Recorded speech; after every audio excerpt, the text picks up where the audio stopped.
So I welcome everyone. There are people over here from not only Scindia this time, there are people from SKV and other guests also this time. We've got parents of current Scindians, so welcome to the parents and welcome to all the seniors. And I'm quickly going to hand it over to these juniors who uh, have done interesting stuff. I could never ever think in my life at our time that in a matter of 10 years after leaving school, you'd be able to start up your own business. And these young kids over here have done it. So congratulations, and let's hear what you all have done and how you all are going forward. So over to Rahat. Rahat will take over the proceedings now. A very, very warm welcome to all of our panelists and to everyone who's joined in for the session. Thank you so much for making time on a Sunday evening for this. So very quickly, just to go through what we're trying to do over here, we're trying to sort of get a lot of engagement between the SOBA community and the young entrepreneurs. So we've got 6 entrepreneurs on the panel today, all under the age of 30. And what we're going to try and do is try some interesting things to make the whole session nice and engaging. So very quickly, we will start with the introductions, and while everybody's introducing themselves, we'll be throwing out some polls that'll kind of help all of these entrepreneurs to understand their markets, their business a little better, and some very simple and interesting questions that'll come up based on their businesses. We're looking forward to this exciting session, and I'm going to start off by requesting Ujjwal to kind of jump in and give a brief introduction about himself. Thank you, Rahat and Rahul, for coordinating the meeting, and it's a pleasure to be among today's speakers. And it's almost more than a decade since I passed out from Scindia, so feeling like good to connect to everybody after so long at this bigger level. So before taking any further time, I'll just start with how Net Gaming, my company, started and what was our journey. So basically, me and my partner started this company, Net Gaming, almost 2 years back, and we are into making online casino games. So casino games like slots, roulette, and blackjack, which you mostly see in the land-based casinos. Same thing we develop online, and in this much, and we do it for the licensed markets and countries like UK, Malta, and other European countries, which legally allow gambling games to be conducted online. So that's basically the business model. And we are currently under UKGC, MGA, and responsible gaming licenses, which is like most prestigious licenses around the globe, I would say. And it took us like almost 1 year to acquire the same.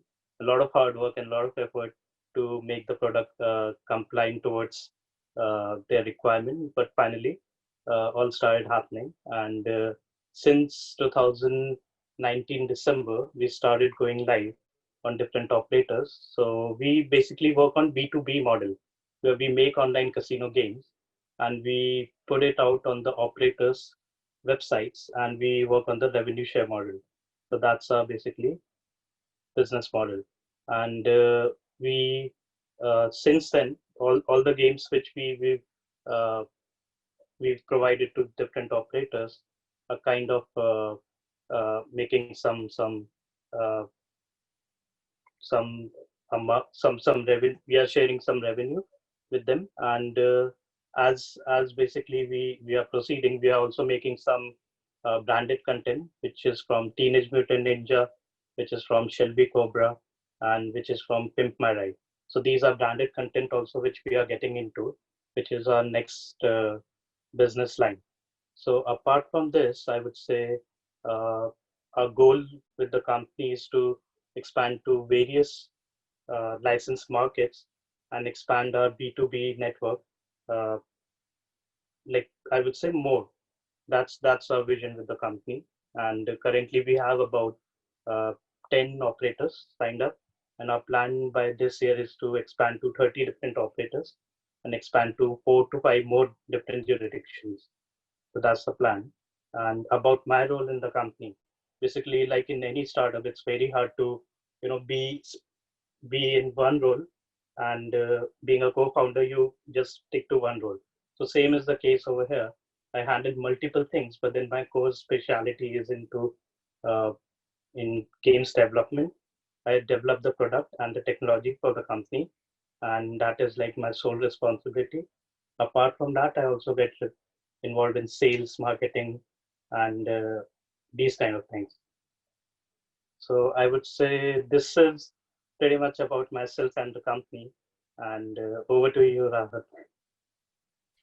Thank you so much, Ujjwal. I'm sure there'll be a lot of questions coming your way because I'm sure there are a lot of gamblers on the call, and you're somebody who designs games. So I think it'll be quite exciting to hear some of the questions that come in. We'll jump in next to Divyanshu Poddar, who's running a very interesting company working with rockets. Divyanshu, why don't you tell us about what you do? Hello everyone, I'm Divyanshu, ex-Marji, batch of 2008. After school, I went to the Indian Institute of Space Science and Technology. I always had this dream of trying to work with space technology. As a child, wanted to be an astronaut. I got glasses when I was as young as 5, 6 years old. That's when I found out that I cannot become an astronaut. Those time pe, only Air Force pilots used to be astronauts, and those guys used to like needed all that physical, and you need to be fit, and you cannot have glasses and stuff. And just to give perspective on the fitness part of it, in 10th class I was 110 kgs. So after going to college, I started looking at doing this more from an engineering standpoint.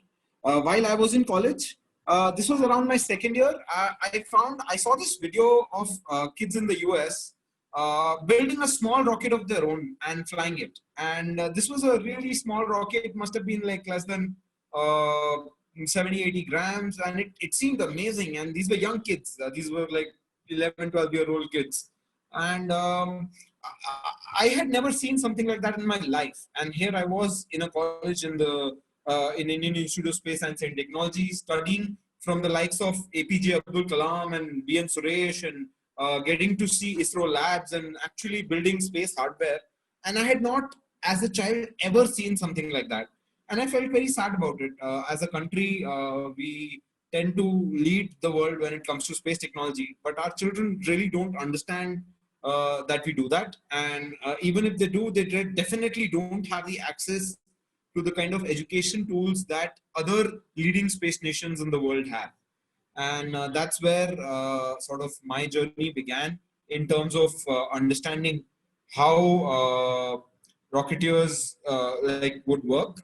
And the idea over here was to introduce students to space technology and help them build and fly their own rockets.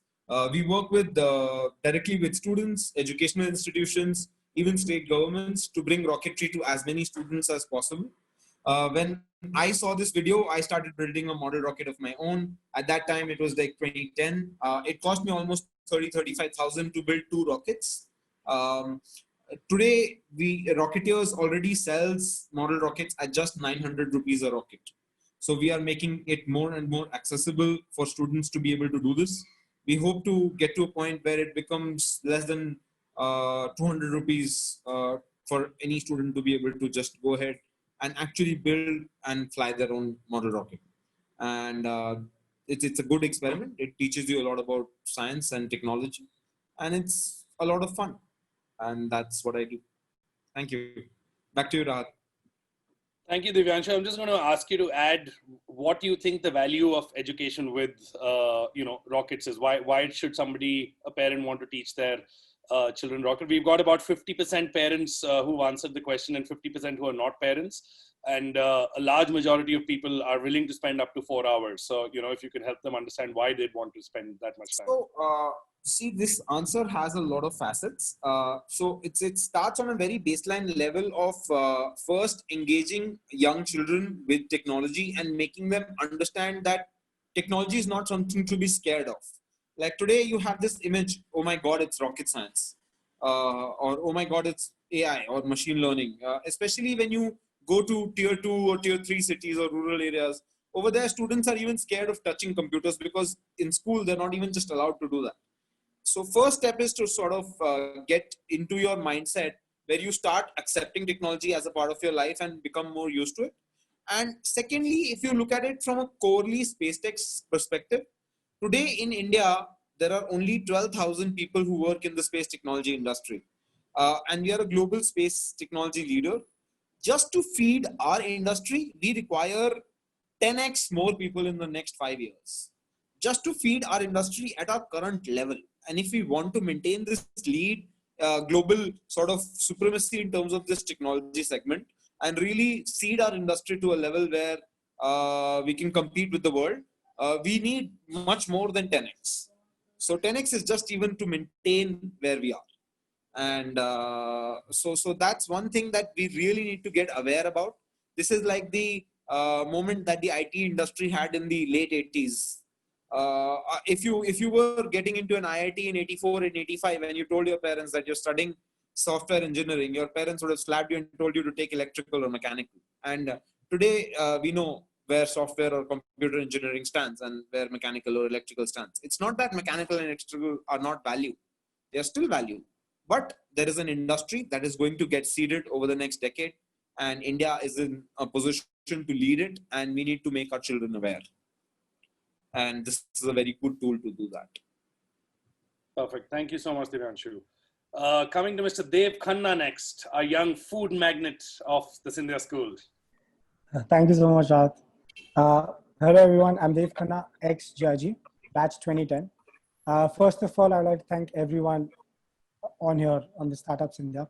I'm a managing partner at 9 Restaurant LLP. Basically, we have around about 3 brands on Town 93 and Dim Sum Wala. It's been 5 years I've been into the F&B space. And we started off with Town 9 itself while I was working with Zomato. I worked with Zomato for 2 years. And at that time, I realized the entire segment from dine-in, people were focusing towards delivery and takeaway. So we set up a delivery kitchen. And since then, we've been focusing on QSR models, takeaway, delivery kitchen only models, which really helped us to limit our investments. And since then, we've been learning by our own self. We created a menu by ourselves. It's all been through experience, not an IHM student or anything of that sort, but really lucky that I've been able to experience firsthand, sitting in the delivery kitchen, trying your hands out, you think it works, you set it out, you see how the customers are responding to it. And that's how we've grown in the past 5 years. We had one single brand we started off with, but then we thought under one kitchen, we can have 3 brands, which can really help you with the product range can be more, and it can really help to be a sustainable business. So like Town 93, we solely focus on Chinese and Pan-Asian food. Between Beds is fast food, and Dim Sum Wala is purely dim sums and momos. So at any point of the day, people are willing to eat certain items. Like for example, the majority of the time between 4 to 7, people might not order Chinese or Pan-Asian food, but they would go for momos, or they might go for a hot dog. So we've learned all of this through our experience by sitting at single delivery outlets, and it's been absolutely a brilliant experience. And that's how we've been focusing on learning by ourselves. And we have 2 delivery kitchens. We have a franchise outlet in Bombay. So yeah, we're very happy with how we've learned through experience, and that's how we're working right now. Thank you, Rahat. Thank you, Dev. You'll be interested to know that only 8% of people are ordering food, are ordering Thai food via delivery, but 34% are ordering Chinese, which is good for you. And also 73% of people are preferring to order momos at their home, which is also, I'm guessing, very good for you as well. So that's very good.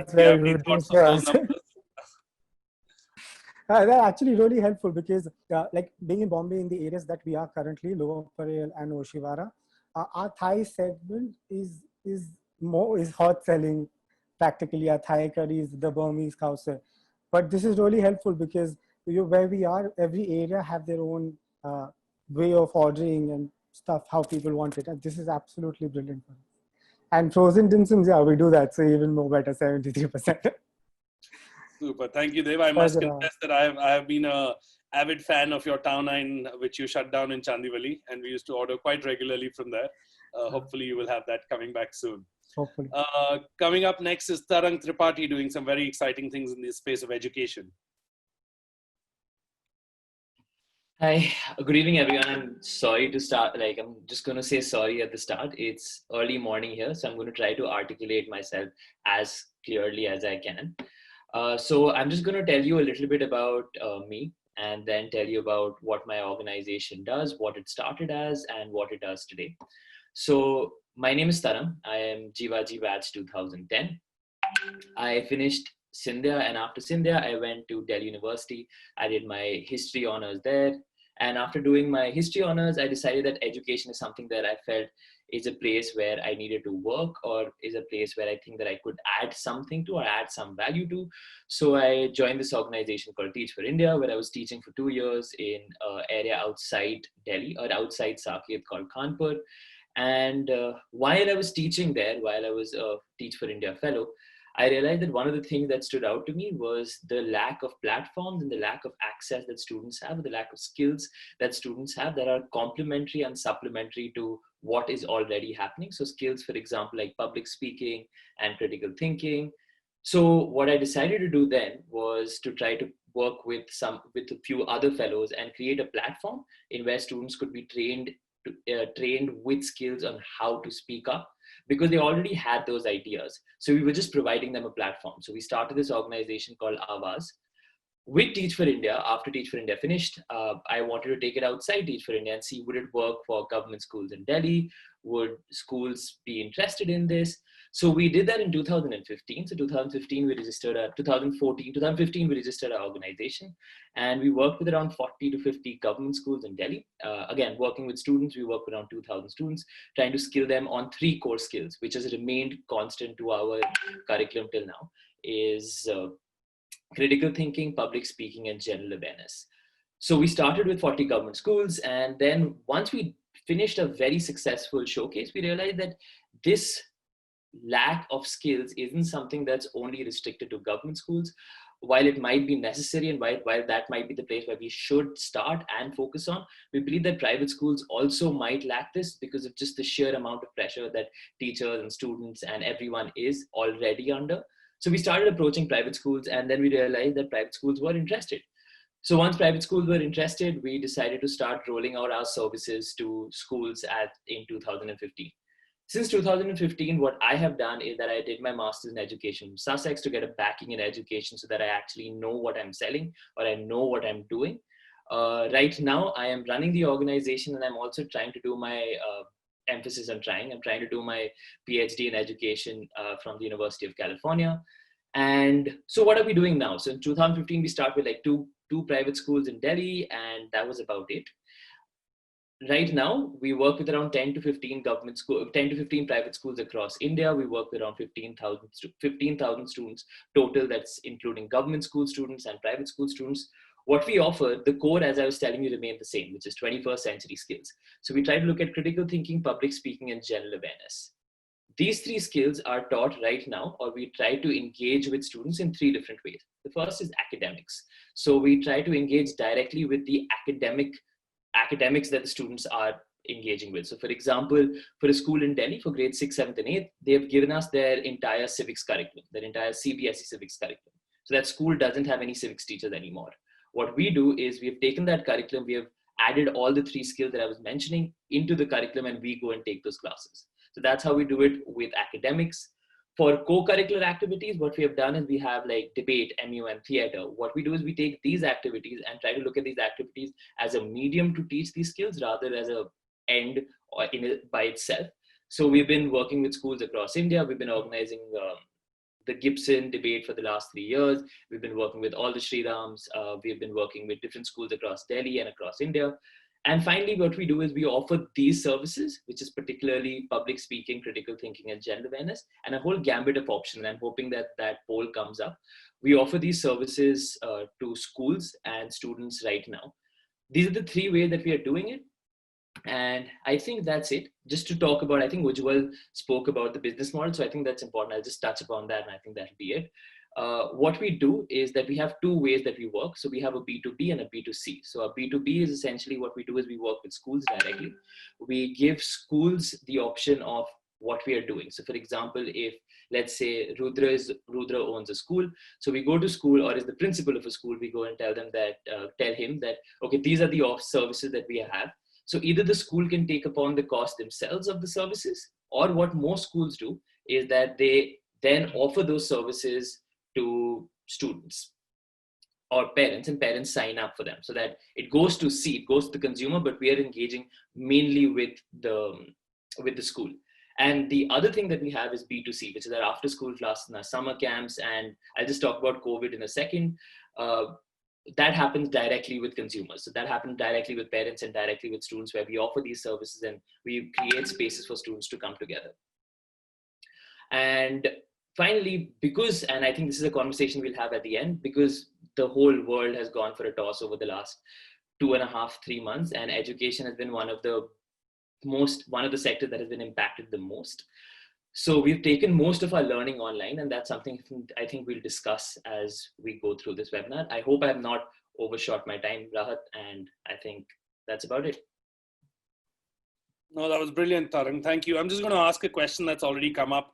Arshu Prabhu is asking, how early do you think I should start my startup? I don't think so. There's a specific question. That's a specific question for me, or is it for? No, generally, but go for it. Why don't you answer it? How early should you start your?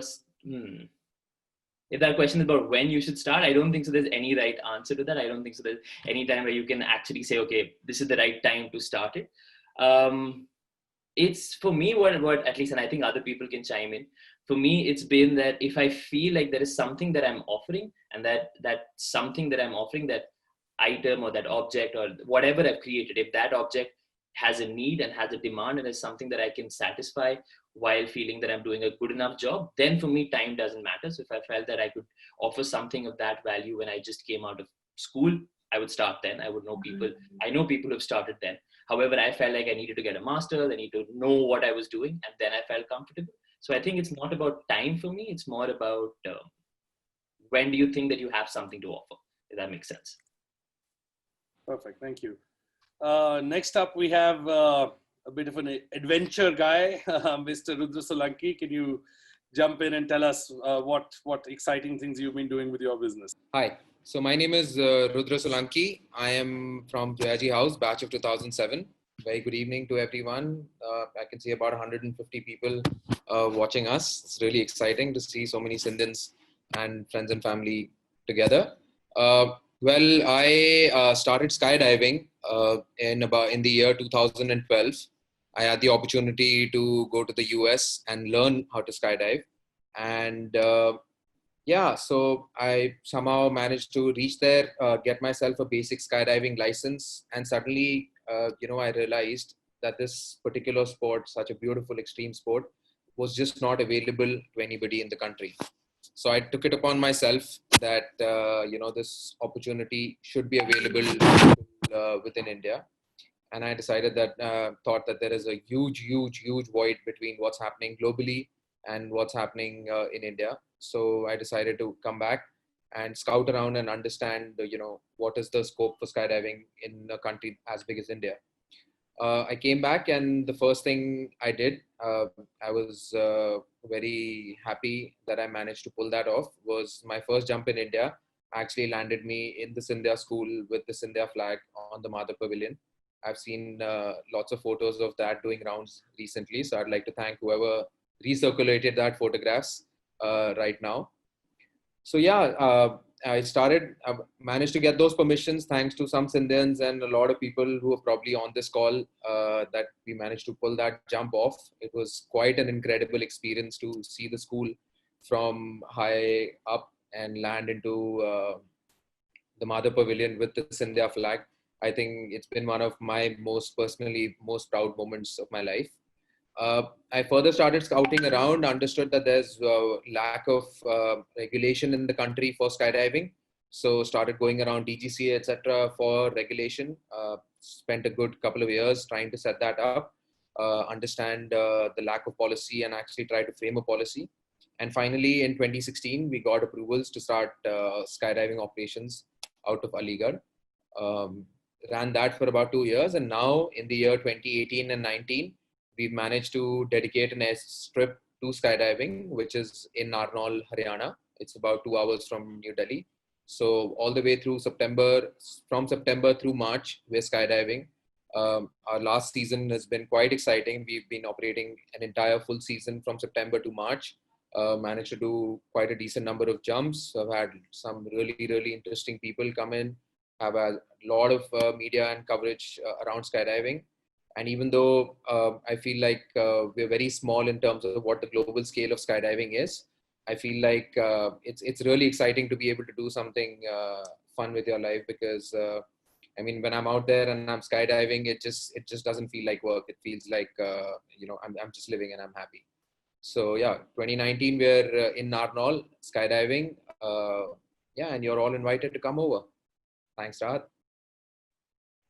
Thank you, Rudra. I'm going to ask you to speak a little bit more about, the importance of having passion with what you do and being passionate as an entrepreneur. Does that help you in your business? And given your business is so exciting, I'm guessing the answer. Go ahead. Yeah. So I've told you all the fun part. I think the real challenge that I faced was in the year 2013 to all the way to the year 2016. It's when I actually applied for formal permissions for skydiving. To first answer your specific question, yes, it is very, very important to be passionate about what you're doing. If you don't have the urge from within you, if you're doing something just for the money or just for the fame, you probably, unless and until you're passionate to get famous, I don't think you will get anywhere. So it is very important to know that, because I'm sure all of these panelists will also tell you this, that, there is every other day in an entrepreneur's life, you are faced with a challenge that you did not foresee and was nothing to do with what you want to do. For instance, when I started skydiving, running around a government office, trying to understand regulation and write a policy was not something that I comprehended I would do. But I had to do it every day of the week, 5 days of the week for a good 3 years. Till finally the government realized that, okay, this man is not budging, and they actually, they were convinced that yes, that needs to be a regulation. And then I had to end up studying the regulation, which again, as an adventure sport enthusiast, was not something that I set out to do. But because of my passion for skydiving, and I knew that there was light at the end of the tunnel, and I could actually have the luxury of skydiving here in India at the end of it all, which I now do have. I did end up, going through all the troubles, and I still continue to go through these troubles on a daily basis.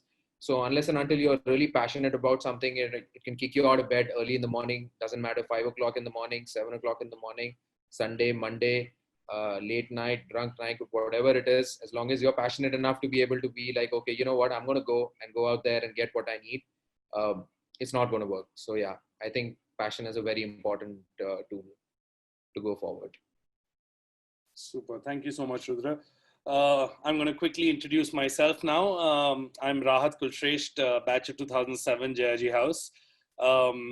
Right after school, I went to the University of Westminster, and I was studying film and media over there, which was a very exciting time of my life. And then sort of wanted to become a filmmaker after that. I worked in the British film industry for a little bit, for 2 years, and then India calling happened, and I just wanted to come back to India because I felt there was a lot of opportunity here and there was a lot going on. So moved back to India, and was kind of exploring what one can do. And the work that I got at that time wasn't very exciting, or was very exciting actually, but wasn't what I wanted to do. I was directing music videos, a lot of Punjabi music videos, and I kind of felt ki ye to nahi ho payega.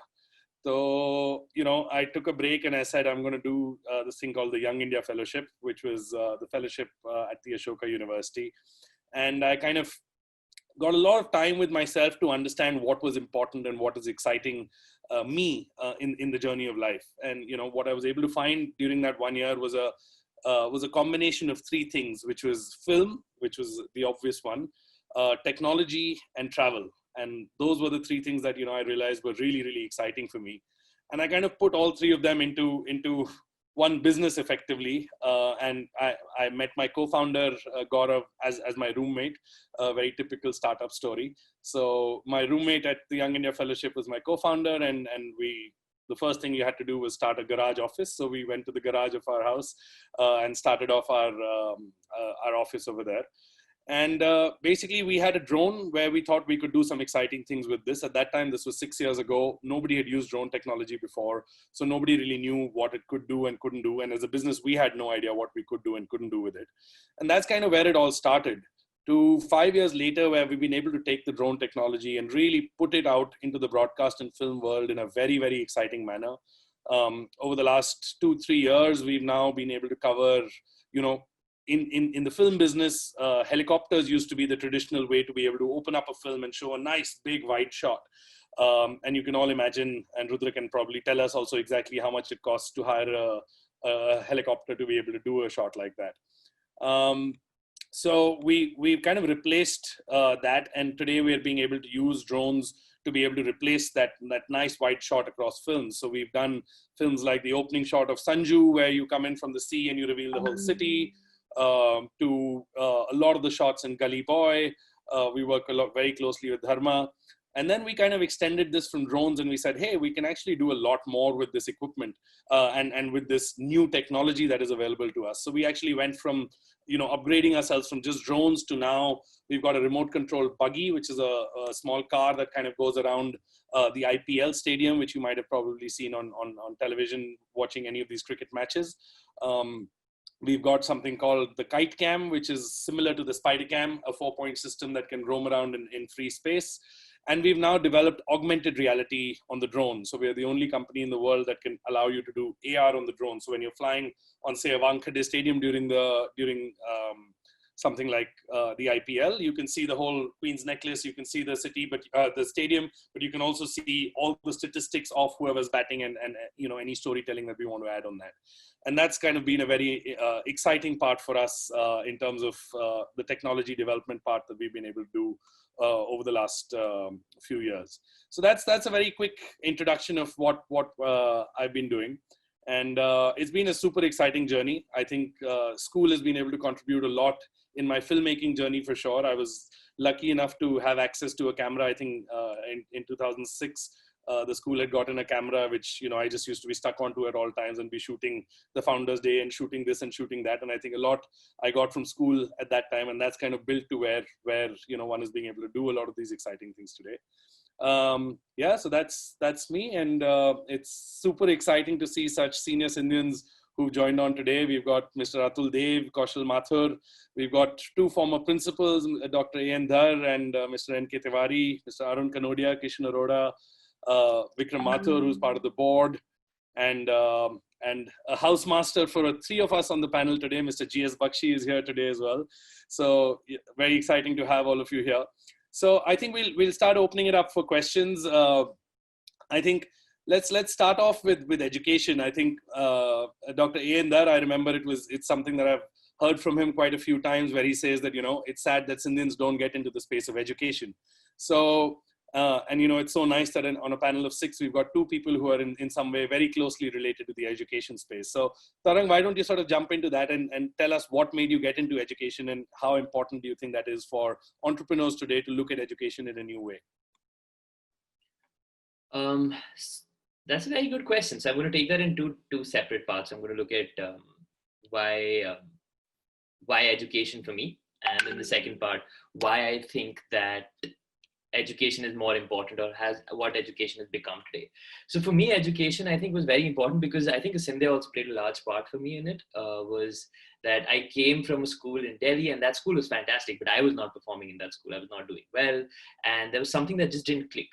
But when I came to Scindia, the way that I was taught in Scindia, or the things that I was taught and the environment that was created, something clicked and allowed me to become who I am. And that's something that I've maintained, and I've maintained with everyone through a very long time, that there's something that Scindia did, and I've been trying to figure out, put my finger on it. I don't think so it's one thing, but I think something that it did, some environment that it created, which made me believe that, which pushed me to do things that I quite sure I wouldn't have been able to.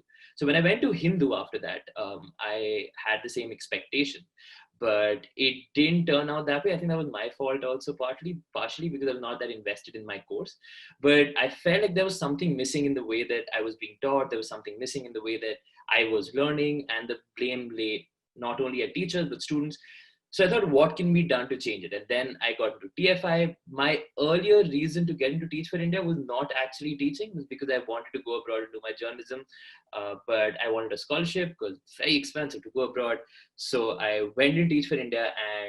But once I started teaching and once I started engaging with students, I realized that I really liked what I was doing. I really liked actually going to classrooms or being in a place where I'm engaging with students and learning every single day, and also engaging with human beings every single day and learning new something every day. So yeah, so that's where I started to Teach for India, and that's where I got to education. And since then, like, my love for education has not diminished. I think that's why I'm trying to do my PhD in education, to try to figure out more about it. So now I'm trying to figure out how technology and education can be used to try to create equitable areas and environments for students to learn in. And that's a good segue into your second part of your question, Rahat, around why education now and why is it important now. I think one thing that this pandemic has done has made it exceptionally clear how important education is and how for granted almost everyone took education. When students stop learning and when students stop going to classrooms, when they have to learn at home, not only do parents and everyone and guardians realize that it's extremely difficult to try to teach or try to get into the field of education. And that has given a whole new angle of respect to the way that people look at education as just a field. But the second and the more worrying thing for me, and that's why I think education really needs to step up, is because we made a lot of progress with the RTE, with schools becoming better, with private schools over the last 10 years. We've done fantastic work. However, what this pandemic has done is that it's going to, and has already exacerbated existing inequities. When people say online learning has gone online, a lot of students don't have access to that. When we do go online, the quality of online learning is also extremely varied. So all the gains that have been made are now being questioned. And I think if this is the time to get into education, this is the time to look at education, because if there's innovation driven by need, it's now, because there's such a huge need for people to innovate. And that's why we're seeing, and I think kudos to all teachers and educators everywhere, because they have shown their ability to adapt, innovate, and respond instantly. Like, teachers have gone online, curriculum's gone online. So it's been very, very interesting to see. And I think that education is going to be a field that will and does require innovation over the next decade. So Tarang, two small quick follow-up questions. There's firstly somebody who's asking, why would you do it for school, and why haven't you done that already? And two, is your work valid for corporates as well? Shivanand Prasad was asking that question. So to answer the first one first, yes, we did work with Scindia, and we did organize the Plat for, I think, 3 years. That was when I was in college, and that was when I was in TFI also. And after that, for some reason, we didn't have the opportunity to work with Scindia, but I would love to work with Scindia. And as I was going back to my romanticization of my time in Scindia, I think that beyond just anything else, I think I would love the opportunity to try to give back to what allowed and gave me the platform to create something like this. So yeah, so I look forward to it. I've already noted who made that comment, and I have written it down, and I'm going to try to see what can be done with that, because I think that it's just, I feel like I am in a place which is extremely special to me, which is the fact that I have the opportunity or the position to actually give back or to try to engage meaningfully from the place where I have learned almost everything. So yeah, so that's for the first part of your question. The second part of your question around corporate training, we have started corporate training over the last 2 years. The reason I didn't speak about it is because we took training with Times of India, we took training with an ad agency, we took training with ITC. So we have taken corporate training in all of these places, but the reason I didn't talk about it is because it started 7-8 months ago, and over the last 3 months, and I think it's my fault, I should have mentioned that as a vertical, but now all hands on deck is just to get everything online. So yeah, those are the answers. Yeah, we do corporate training. I'm very sorry I forgot that vertical. Super. Thank you, Tarang. Mr. Ravi Prasad has a question for Rudra. Mr. Ravi, could I request you to unmute your mic?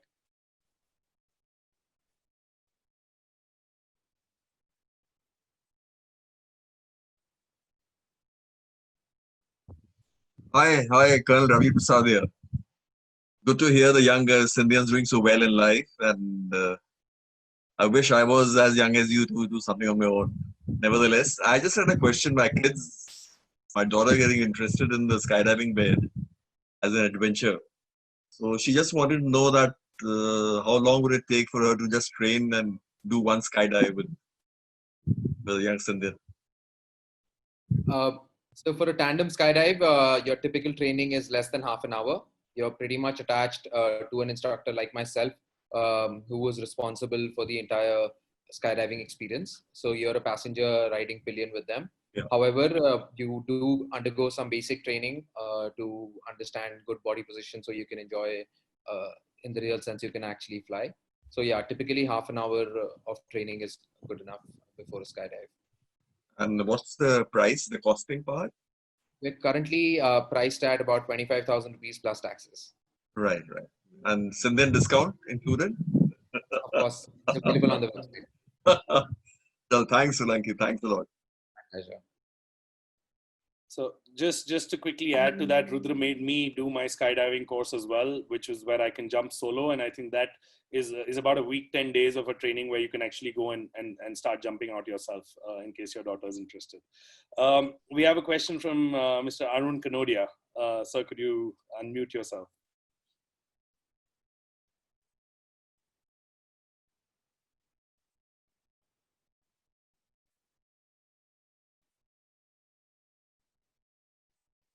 Okay, I'm just going to ask his question. Divyanshu, the question is for you. Nice to see you in the field of rocket science. Do you feel that the age-old phrase that this is no rocket science is still relevant? Please explain. So see, there are lots of ways to interpret that phrase. I think the place that it comes from is that there will always be a rocket science of the given era. Right? Like there will always be that frontier of technology that we will be pushing, which will be so-called associated with rocket, like so-called be associated with extreme difficulty and risk, which I think what rocket science is. But when it comes to purely from a perspective of a career or a perspective of a person trying to build and fly rockets and understand rocket science, I don't think it's relevant anymore. And understanding rocket science and being able to sort of really grasp the fundamentals is not difficult anymore. There are lots of very, very good resources available for free. I can, if somebody is interested, I can highlight them. They're available off of even YouTube, for example. And it's something that's really been like, it's not rocket science anymore. It's automobile engineering.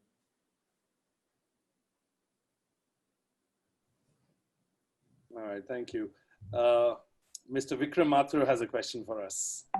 Well, this is for any of the panelists, and it goes by, my question is, how do you measure your success? And how does it look like in your role? So I think, Ujjwal, we can start with you. You've got a lot of measurements of success with gambling. So, the house gets a cut, huh? Sorry? The house gets a cut.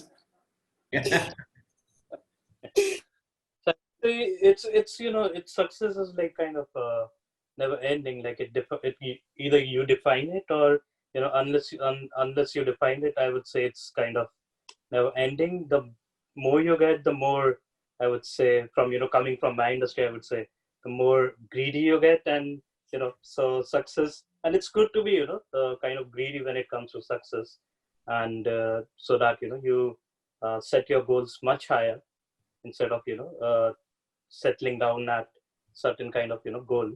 So I would say just keep it open, the success goal. Just keep it open, and just whenever you achieve any kind of set milestone, just move for the next one. So just keep the milestones for yourself, not a goal. I would say that's my thinking. Dave, can I ask you to answer the same question? How do you measure success for yourself? So for us, measuring success is, being consistent at the food we've been delivering, getting the Thai curry right all the time, getting the order executed within 15 minutes. When we started off, the first the first 3 days of food delivery was very important for us. So when you hit the right mark and you're consistent with it, that is success for us, because your clients are based on that. Like today, if food delivery takes more than 30 minutes for us, that's a problem. But again, being consistent and delivering in such times and then growing with it, hitting 20 orders a day, then hitting 40 orders a day, that is something that defines success for us. Thank you. Thank you. I think, I think it's going to be very different for each one of us. I think for me, at some point it was about revenues and about money, but very, very quickly, sort of once you get into the journey, you realize that, that can't be the only metric of success. And what's been exciting me most recently is really the idea of innovation. And every time that we're able to, crack a piece of technology or do something that nobody else in the world is being able to do, or nobody else, at least in the country, is being able to do, work with innovation and work with innovative pieces of technology, that for me is really, really exciting. And that's what, the more we can innovate and get new products out that haven't been done before is really what is my measurement of success. And that's what excites me quite a bit. There are a lot of questions for education. I'm going to unmute Mr. Atul Takle. Sir, could you ask your question? Yeah, hi. Can you guys hear me? Yes, sir, loud and clear. Yeah, questions for Tarun. Now, online learning is very different from face-to-face, in front of a teacher. What about online teaching? I believe that it's important for teachers also to be trained to teach online and carry some of the same characteristics of storytelling, making sessions interesting. Do you also help in online teaching? Absolutely, sir. And I think that's a very, very important question. And we do help. And I think we've been working with the Mother International and Shiv Nadar schools to try to help them with their online teacher training. But I think that's very, very important what you've asked. And I think the importance of that is just going to increase even more, because the first 2 months of online teaching, or the first, what we're going through right now, the accountability is very low, because everyone is very understanding, because it's never happened before. Teachers are struggling a lot. It's important that we make spaces for them. However, after 2 months and after 2.5 months, 3 months, the accountability on teachers is going to increase, because now they not only have to teach online, they have to efficiently teach online and also try to weave in whatever you said, like for example, weave in the practices that they were doing. So most of my work even here is trying to figure out how can we work on trying to create, or how can we work in creating learning design environments where teachers can teach online in a more efficient manner. However, the interesting part, and I think Rahat, I don't know if I'm allowed to ask a question back, or if I'm allowed to take a discussion. Yeah, please. This is the Scindia community. You're allowed to do whatever you want. Sorry. So my question was, so based on your question, and one of the biggest challenges that we're facing right now when trying to design for online spaces is that there is an inability to try to recreate what used to happen in classrooms. So for example, when you bring up the point of storytelling and what teachers used to do in classrooms, there is a big gap. And one of the reasons why online learning or online teaching is facing a challenge is because what they're trying to do is they're trying to reproduce what was happening in the class online, or the way that they were teaching in classrooms online. However, it's just not transferring. And personally, I believe that we might not need to work on transference of techniques from classrooms to online spaces, but rather create new ones, because this online space is completely new. And the affordances of these online spaces are completely different from what a normal classroom would have. So I'm interested in thinking about, or interested in knowing what you think about that. So I would like to give a comment over here. I personally think that when it comes to online learning, right, the student is really the winner. In a classroom environment, even the best of teachers would, at the end of the day, fail to connect with at least 2 to 3% of the student population. On an average scale, teachers usually do not connect with 15 to 18% of the student population. Whereas on an online learning system, if we really start exploring the kind of things that we can develop and the way that we can do things, for a child, we can develop content and dissemination of content and exercises in a manner where the student sort of learns at his or her pace. And so if there is one course that needs to be done, let's say we are talking about history in the class 9th, the class 9th curriculum for history, which is approximately a 100-hour curriculum for all students in 9th class throughout the year. Whereas when it comes to transfers to an online platform, a student who really excels at history may end up spending only say about 60 to 70 hours on that content. Whereas a student who faces much more difficulty may spend much more time on that same set of assignments and content. And from a teacher perspective, the teacher can easily be able to tweak and understand who is spending more time, who is really facing difficulties, and it becomes much easier to track. And that way, the online can be a very good tool, and it can really lead to a scenario where the student really wins. And I agree with you, Divyanshu. The point was, and I think Tarun also spoke about it, was the fact that, see, it's not just about storytelling or making it interesting. Today, most teachers, and I'm not just talking about Scindia or any other school, most teachers teach as per the syllabus. I mean, it's not important for me to know when the Battle of Panipat was fought 20 years down the road. I'd like to know what happened as a result of that Battle of Panipat, culturally, socially, and that's where interesting storytelling, interesting engagements can come about. Tarun, any thoughts on that? Absolutely. I think you've hit it like it's perfect, and that's how I was smiling, because you're absolutely right. I think that the change from a more reported, more like rote learning sense of education to try to just make them realize the dates of Battle of Panipat or like 1526. All of this is imprinted in my brain, but it doesn't make sense. Like, it doesn't make sense without context. And I think the idea of how do we create a story behind it is very, very powerful.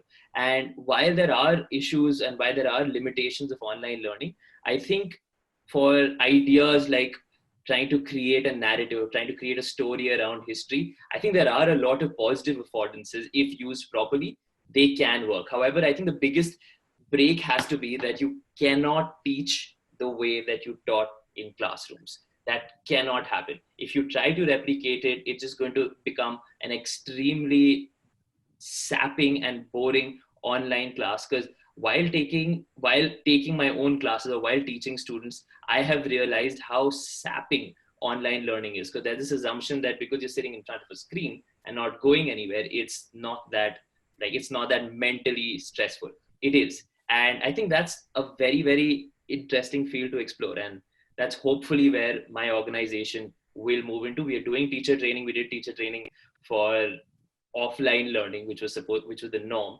But now we are trying to shift and try to look at how can we provide support to teachers when they teach online. So yeah, I think you should get in touch with Dr. Saraswat, because I'm sure the school will be doing or is doing online teaching, and I'm sure the school would like to make better online teachers out of the current faculty. Absolutely. I've written it down. I will take it forward. Thank you so much. Thank you, sir. Thank you, sir.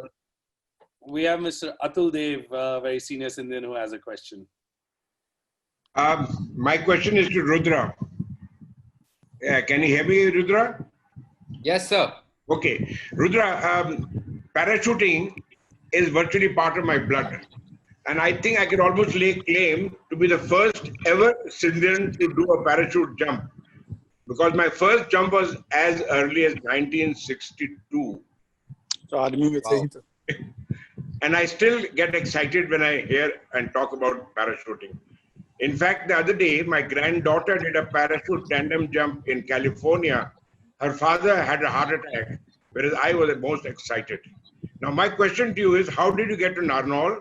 And is that facility working now properly? And I hope, by the way, I hope you know that I've also been president of the Aero Club of India, under which parachuting and drones and all that come, all as part of air sports. So I want to know more about your Narnaul experience. So, sir, Narnaul is very much alive and very exciting now. There's a lot of infrastructure that the government of Haryana has actually made. And just like what we did in Aligarh, we got in touch with the government of Haryana, and because there was no activity on the airstrip, we showed them some presentations, met some people, tried to convince them that this facility should be used. Like you rightly mentioned, I think it was already being used by the NSG and other armed forces for skydiving. So we as a private organization try to get our way in. We've tried to make a better landing area, get our own infrastructure in place. So it's super exciting, and it would be a pleasure and honor to have you over to Narnaul to see more. Thank you, sir, for that question. We've got Mr. Anugram Vatsa with a question. Hello, good evening, guys. Really nice to see young Scindians and Rahat representing the second generation after Rahul, our Kullu sir. Okay. So now I just want to put a very basic thing that when you get into the startups, it is all at a very early stage. So is it more of a business or more of a passion, I think? Anyone can answer. Dave, why don't you go for it? Thanks, John. So basically, it's passion what we start off with, and because you're very centric towards what you want to cater out. But with time, when you have to do things like Rudra mentioned earlier, you have to go to the the office, stand there. That's part of it. You start inculcating that, and then with time, it turns into business. But the best part here is your passion never leaves, because that's where you started from. It's been 5 years, but even today, when we go to the kitchen, there's something exciting that's making, and there is a broad smile on our face. We're trying something new. So I think that's how it works. Thanks. Yeah, so it's a great thing. So for all of us, let it be that we are at any age, passion should always be there, right? Absolutely. So thank you all, young Scindians. Wish you all the best. All my young brothers, wish you all the best. Thank you. Thank you. Thank you, sir. I think that's a key important question with the kind of panel that we have over here, because everybody, what they're doing has a lot of passion in it. And I think it's a combination of passion and business that really solves for a long-term game, because one without the other is going to be a very difficult one. If you don't have passion, it'll be hard to sustain a business across 10 years, and if you don't have business, it'll be hard to sustain the passion for 10 years. So I think they both go hand in hand, and I think that was a great question. So Rahul, Senior Kullu, if I can say, had a question. Yeah, I had a question for all of you, and mainly Ujjwal, because I think Ujjwal would be in a situation where he's in a bit of a happy situation, but the COVID has been affecting all the businesses all across. I mean, whether it's online or whether it's, the other businesses. How has this COVID thing affected all of you? So, it's gaming on one side and there's food on the other side, and I know what Rahat is going through. But so if you'd just like to have a bit of a, think about how it's affected your businesses. Ujjwal? Yeah. So I would say in online casino industry, COVID hasn't affected much. In fact, people staying more indoors has helped the businesses. So, and basically because of no sports going on currently, all the sports betting industry is dead. So majority of the players are tending to move towards online casino games. And the kind of volume which we used to see during winter season, like December, January, the same kind of figures we are seeing in the month of April and May, which used to be kind of dead months for us.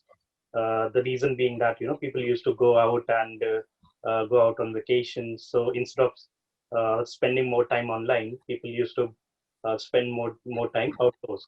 So instead of that, due to COVID, people are staying indoors, and we are seeing much larger volume, which kind of, is bad for the society, but then for the business, it's kind of happening, in a positive way currently.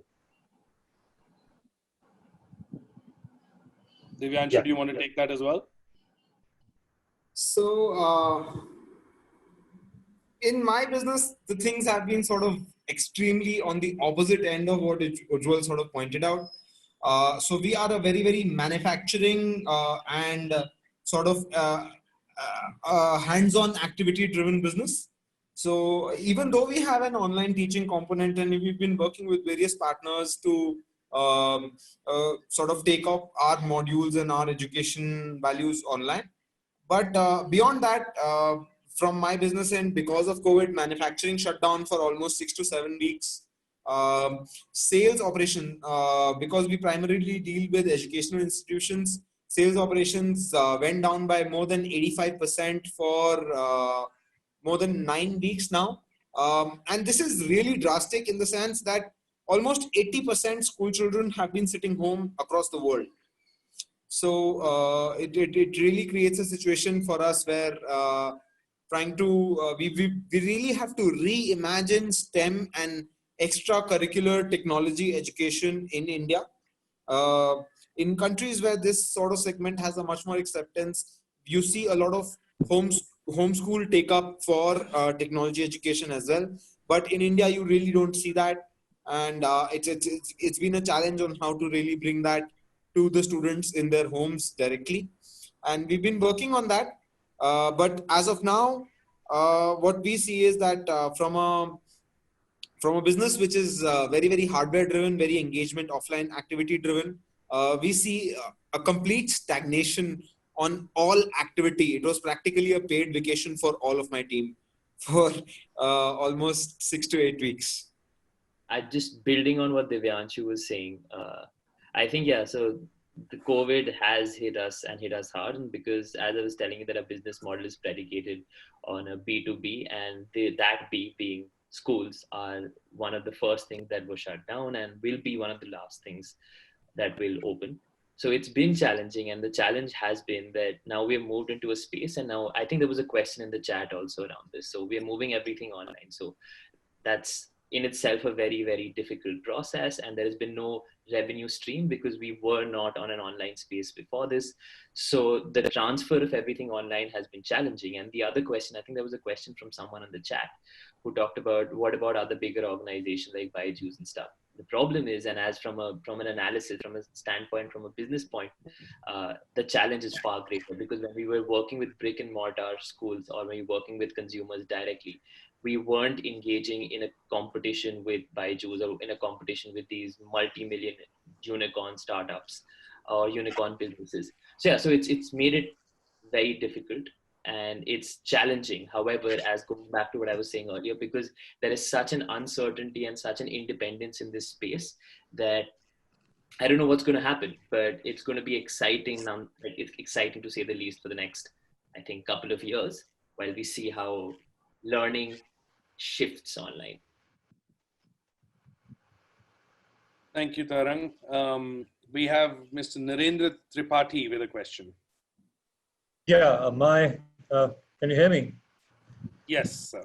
Okay, my question is to you, Rahat. Working in this exciting field of film and sports, which is the lethal combination as IPL has proved. Now, with your technology, how do you think, with the current scenario which is happening, what kind of changes are you going to make to fit into the system now? So very interesting changes actually, and that's a great question, because we you know it's been really tough for us. We were expecting to be on the field with the IPL right now, and we're all just sitting at home and thinking what to do. But we've been able to use the time pretty effectively to bring the whole team together and really work on a lot of processes and things like that. But when it comes to the sports and film, I think what's going to fundamentally change is one big thing that's going to happen, at least till we don't have a vaccine, until we don't have things under control. The government has now across the globe opened up the idea of behind closed door events. And that's really going to be the norm for the next few months till we know where things are with live sport as well. And that basically means that we're not going to have audiences in the ground. The cricket match will happen and it'll be broadcast in a very, very safe environment so that, everybody is kept safe. And at the same time, people can sit at home and enjoy the sport. We still don't have clarity in terms of what's going to happen with the IPL, but it seems like there is a lot of positivity around it, and we hope that happens. When it comes to film, we're again in a very tough spot where, you know, everything's shut down, but things are now slowly opening up, and that is where the technology that we use is actually going to be quite an interesting fit into this social distancing era, where all of our devices are actually remote controlled. So whether it's the remote control buggy, which you might have seen during the Kaun Banega Crorepati, which goes around the, around Mr. Bachchan, or, or it's our kite cam, which has, it's got strings. So your entire cameraman, and you don't need a camera, you don't need a jib anymore, you don't need a dolly anymore, you don't need a steady cam anymore. That one piece of equipment can kind of take care of all of that. And your camera operators and your DOPs, everybody's sitting far away, and your actor is well and safe with social distancing. So we're actually using this.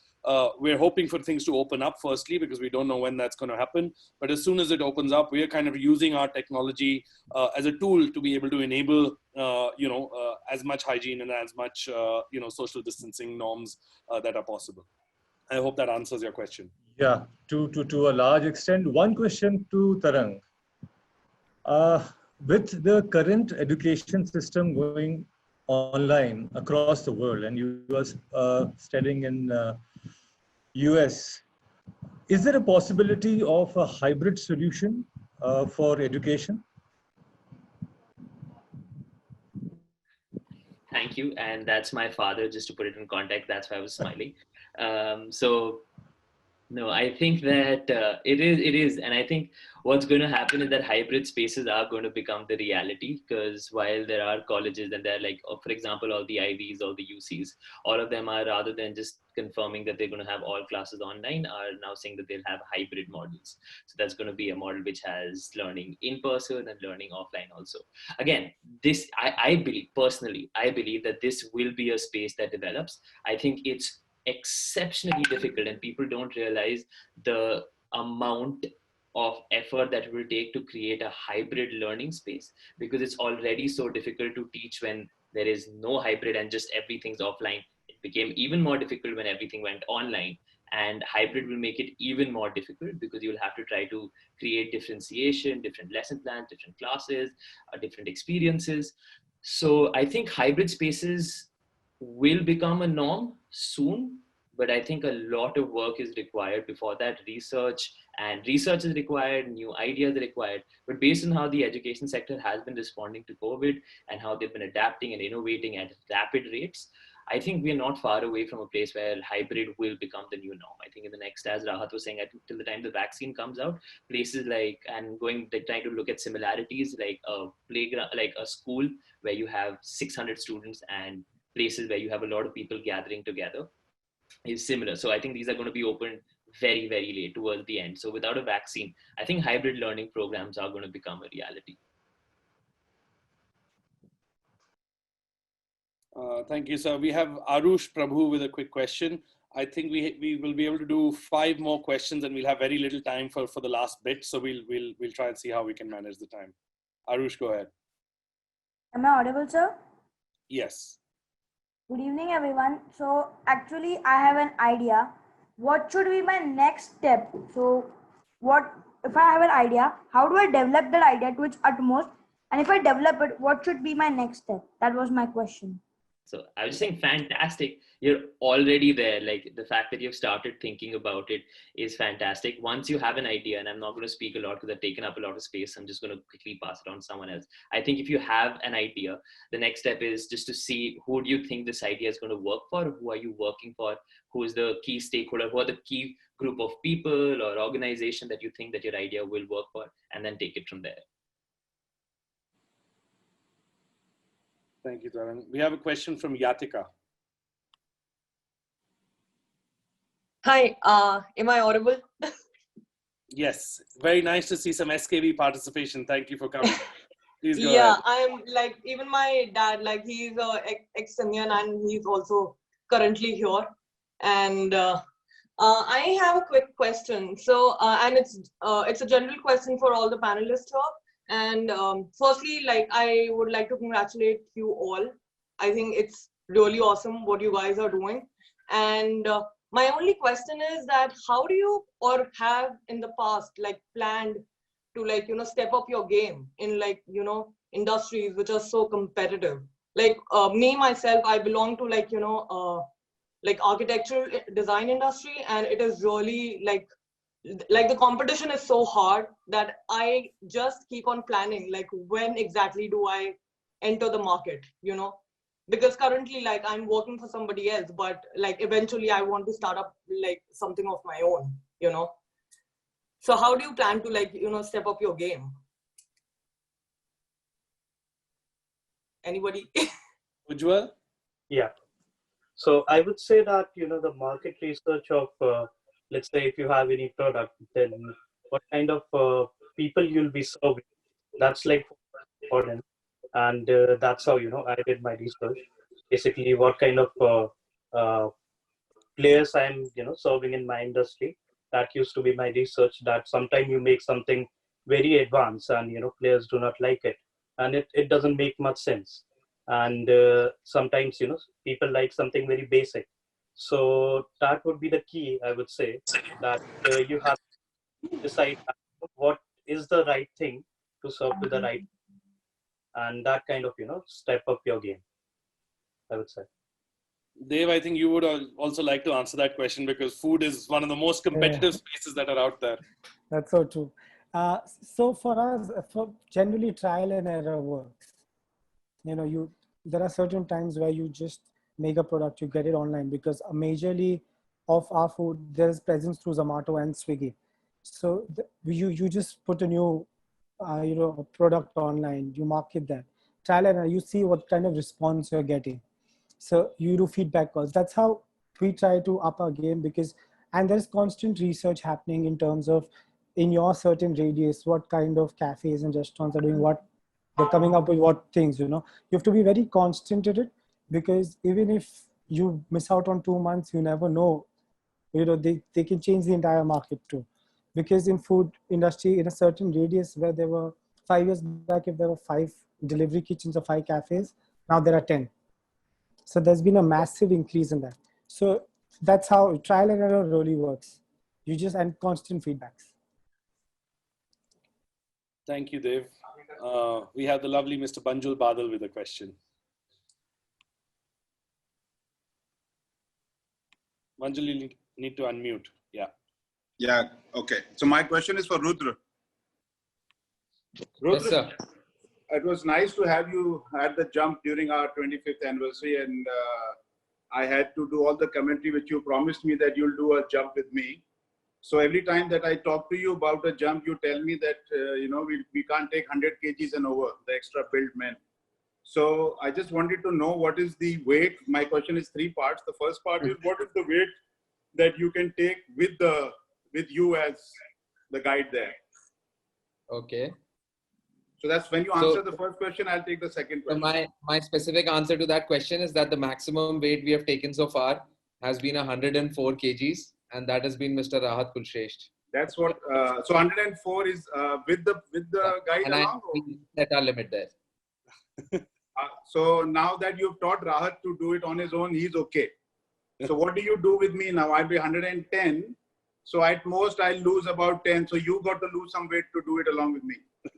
Yes, sir. That would be correct. When do you think you'll be ready? So as an entrepreneur, you should be pushing limits, man. This is perfect. 104. Correct. So he has to push his limit to make me do all the commentary there, and he's just shying away from it. Yeah. Sir, I think under 100 kgs, you are good to go with me. Okay, chalo. So it takes me 6, and you don't have to lose any weight. You're okay with that? I am already on it, sir. Okay, chalo. Looking forward. Thanks a lot, dude. Thank you, sir. Thank you, Banjul. I didn't expect to be discussing my weight on this webinar, but thank you. Mr. Sandeep Agarwal has a question. Hi, friends. I would like to ask you whether funds is an impediment or a requirement for you, and whether you all are looking at some Scindian funding to take your business further. Any one of the panelists or all. So thank you so much for that question, actually, sir, because that leads us into the last part of what we're trying to do. And we've got only 13 minutes for it, which is that we're going to request each panelist to sort of put out something that they're looking out for from the community. Earlier, we thought that we'll unmute people and let them sort of comment and give ideas, but we don't have enough time. So I'm going to request each one of them to put out what their ask or what kind of help they can get from the community. And then we'll send out an emailer to everyone attending the webinar to be able to contact the panelists directly. So, with that, I'm just going to go one by one. And Sandeep sir, I think your question will get answered through this. Is that okay? Yes. Thank you, Rahat. Thank you, sir. So Dev, why don't we start with you? Thank you, Rahat. So basically, as we know, the post-COVID era is going to massively impact the dining sector. And we've been constantly past 5 years dealing in delivery kitchens and cloud kitchens. So what we are trying to franchise our brand out. Past a year and a half, that's what we've been doing. And fortunately enough, we've got one good cafe we've done a franchise of. For delivery kitchens and cloud kitchen, we've squeezed down our entire capital to budget the entire risk to 15 lakhs. Is that what we do to franchise them? That's the minimum capital that is required to start off a delivery kitchen or a cloud kitchen. So that's how we're looking forward, because we're franchising our brands, and under one kitchen, there are 3 brands that we can operate with. That's a very big plus because of the experience and whatever we've been through. We understood how it works. That's how we plug and play, and we take care of entire operations against, menu creation, food costings, monthly P&Ls. Everything's been taken care of as we have a team set up for it. Thank you, Rahat. Perfect. Dev, I'm going to ask you to just narrow down your ask into one line. What is it that you need? So we're looking out to franchise our brands, and the capital for only into cloud kitchens and delivery kitchens. And the capital required is 15 lakhs to start off a delivery kitchen. And can this be anywhere in the country? It can be anywhere in India. But preferably, we're looking at Mumbai, Pune, Bangalore to start off with, because that's where our team setups are. And then we can take it from. But if it's a Scindian who wants to open, then obviously look at any geography. Definitely.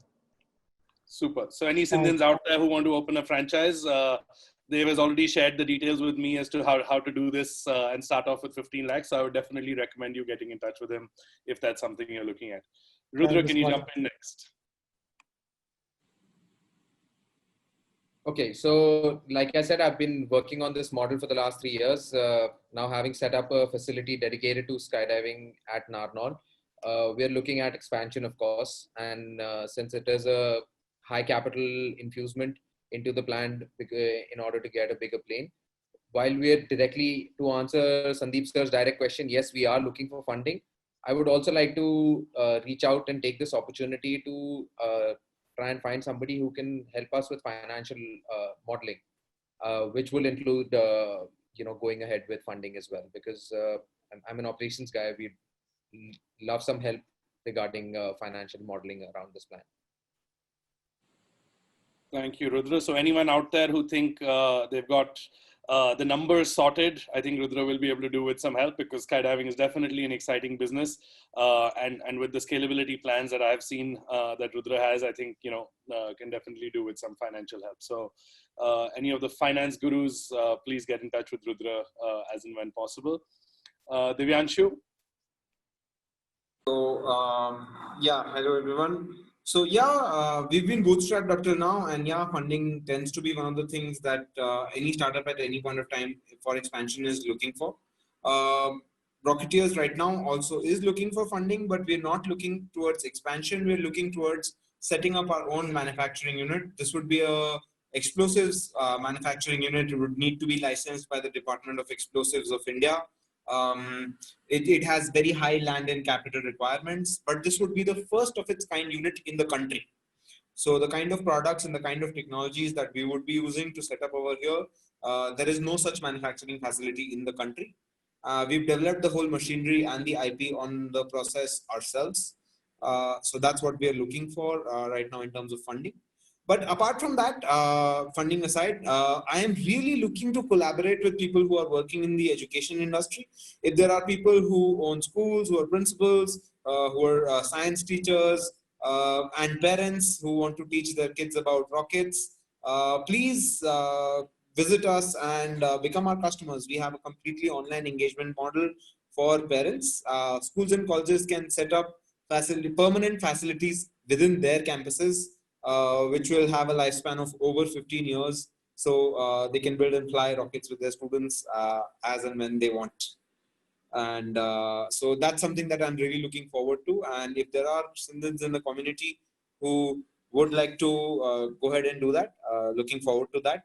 Parents can get in touch with me directly over the once the email is sent out. We can offer a Scindian discount as well. And looking forward to see Scindian kids fly more and more rockets. Thank you so much, Divyanshu. So whoever's interested in investing in the next Indian Elon Musk, please get in touch with Divyanshu. I think Divyanshu is looking out for an equity investment of, I think, $1 million, which is about 7.5 crores. So, you know, even if you want to be a part of that journey, you should definitely get in touch with him. Ujjwal, over to you. Yeah, so we are at the moment not looking for the funding because we lifted funding at the initial stage of the company setup. But then what I'll be looking forward is that if you guys are in the European region, then play our games. You can visit our website, Net Gaming, and you'll find all the details how to play our games. I mean, that would be, you know, my ask. Yeah. That was a nice and sweet sales pitch right there. Well done, Ujjwal. Tarang, over to you. So I have, based on our conversation yesterday, so I've tried to make it as precise as possible. So there are 4 asks. They're related to each other. But so the first ask is that, again, linked to what we were talking about, like, because all our content is going online. So because we have an existing curriculum, we have around 164 hours of curriculum with us. What we're looking for is to get help in trying to take this content online. So what that means is trying to create videos or trying to create posters or trying to create interactive worksheets around it. So essentially create the animation part around it and create the digitizing of this content. So that's ask number 1. So we need a little bit of help in that. Ask number 2 and 3 are interlinked. And I think it also builds off what Divyanshu was saying. We've been working with private schools for the last, I think, 4 years. And now we have around 1,500 paying customers, like parents who pay us. What we are looking for now is some help and mentorship in expansion to other schools, other domestic schools in India. And simultaneously, because everything's going online, we want to try to look at this as an opportunity to try to expand outside India into South Asia. So we've got a few contacts. In different parts of South Asia, but we want to build on it. So any mentorship or any help in trying to build customers and schools in India or outside. So that's ask number 2 and ask number 3. And ask number 4 is linked to a not-for-profit. So we have Avaz Education Services, which is the for-profit wing, and we have Avaz Foundation, which is the not-for-profit. So we work with government schools in Delhi, we work with government schools in villages across the country, and we work with unrecognized schools in Sangam Vihar, which is the largest unauthorized colony in Asia, and the second largest unauthorized in the world. So these students really need help, and we do every service, and we've had this from day one.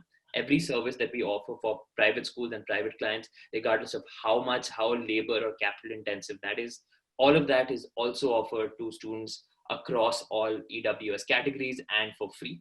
So we've set up the foundation, we've started stuff over there. So the ask for is essentially help for funding and for help around foundation, if that makes sense. So those are the 4 asks.